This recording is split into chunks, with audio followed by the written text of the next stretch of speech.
ichki ishlar xodimlari telefon qilishdi, shikoyatingiz bor ekan deb umuman boshqa masala bo'yicha gapirishdi. Men mehmonga ketayotgandim, mashinada oyimlar bilan buvimlar ham borlar. Hozir ketmasak bo'lmaydi desam, 2 minut to'xtab turing deb nima qilishganini o'zingizlar qaranglar. Assalomu alaykum.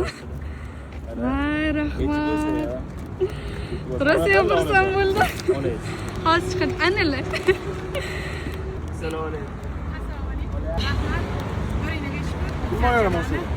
Buvimlar borlar. Bir diqqat qilgan bo'laman sizga. Bayramingiz bilan. Bu keyin kirgan, ha? Voy. Rahmat, katta joningiz sog' bo'lsin. Namangan viloyati IBJXX yo'l harakati va xavfsizlik boshqarmasi tomonidan shaxsan o'zimga kelib topshirib ketishdi. Juda ham xursand bo'lib ketdim. Rahmat, hurmat uchun, e'tibor uchun.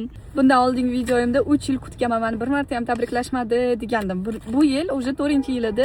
Menga 4 ta gul keldi. Juda ham xursand bo'lib ketdim. Bunaqa e'tibor uchun, hurmat uchun rahmat kattakon. Ichki ishlar xodimlariga alohida omad tilayman, rahmat aytaman, minnatdorchiligimni bildiraman. Charchamanglar, baxtimizga doim sog' salomat bo'linglar.